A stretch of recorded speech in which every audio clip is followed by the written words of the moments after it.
ಈಗ ನಮ್ಮ ಹೊನ್ನಿ ಮಾತನಾಡುವಂತಹ ಸಮಯ. ಹೊನ್ನಿಯನ್ನ ಫಸ್ಟ್ ಗ್ಲಿಮ್ಸ್ ಅಲ್ಲಿ ನೋಡಿಲ್ಲ ಅನ್ನೋ ಬೇಜಾರು ತುಂಬಾ ಜನರಿಗಿದೆ. ಆದ್ರೆ ನನಗೆ ಡೈರೆಕ್ಟರ್ ಸರ್ ಹೇಳಿರೋ ಪ್ರಕಾರ ಹೊನ್ನಿ ಅನ್ನುವಂತಹ ಪಾತ್ರ ರಫಲ್ಲಿ ರಫ್ ಅಂತ ಹೇಳಿ. ಸೊ ನಿಮಗೆ ಹೊನ್ನಿ ಎಷ್ಟು ಹತ್ರ ಆದ್ರು? ಎಲ್ರಿಗೂ ನಮಸ್ಕಾರ. ಆ, ಹೊನ್ನಿ ನನ್ನ ಪಾತ್ರದ ಹೆಸರು ಬಂದು ಹೊನ್ನಿ ಅಂತ ಹಳಗಳ್ಳಿಲಿ. ತುಂಬ ಖುಷಿ ಅಂದರೆ ಆ ಪಾತ್ರಕ್ಕೆ ಪ್ರಿಪ್ರೇಷನ್ನೇ ತುಂಬ ಇದೆ. ಯಾಕಂದರೆ ಫಸ್ಟ್ ಟೈಮ್ ಉತ್ತರ ಕರ್ನಾಟಕ ಭಾಷೆ ಮಾತಾಡ್ತಾ ಇರೋದು. ಸೊ ಅದನ್ನು ಫಸ್ಟ್ ಕಲಿಬೇಕಾಗಿತ್ತು, ಆ ಸ್ಲ್ಯಾಂಗ್ ಕಲಿಬೇಕಾಗಿತ್ತು. ಎಸ್ಪೆಷಲಿ ವರ್ಡ್ಸ್ ಸಾಕಷ್ಟು ಒಂದು ಪದಗಳೇ ತುಂಬ ಡಿಫ್ರೆಂಟ್. ನಾನು ಕೇಳೂ ಇರಲ್ಲ ಆ ಪದಗಳನ್ನ. ಸೊ ಅದನ್ನ ಹೊಸದಾಗಿ ಕಲಿತಾ ಇದ್ದೀನಿ ಡೈಲಾಗ್ಸಲ್ಲಿ ಎಲ್ಲ.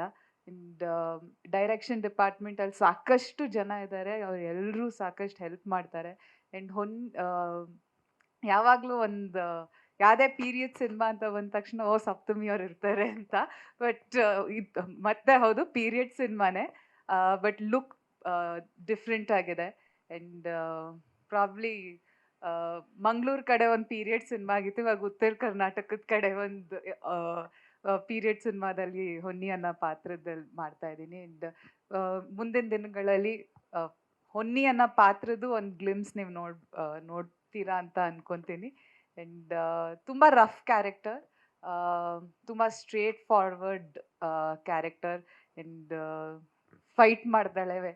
ಇದು ಸಿನಿಮಾದಲ್ಲಿ ತುಂಬ ಡೈಲಾಗ್ಸ್ ಇರೋದೇ ಹೊನ್ನಿಗೆ ಅನ್ಸುತ್ತೆ, ಜಾಸ್ತಿ ಮಾತಾಡ್ತಾಳೆ ಸಿನಿಮಾದಲ್ಲಿ. ಸೊ ಅಷ್ಟೇ, ಥ್ಯಾಂಕ್ ಯು. ಹಾ, ಪ್ರಶ್ನೆ ಆಮೇಲೆ ಕೇಳ್ತಾರಂತೆ. S, thank you.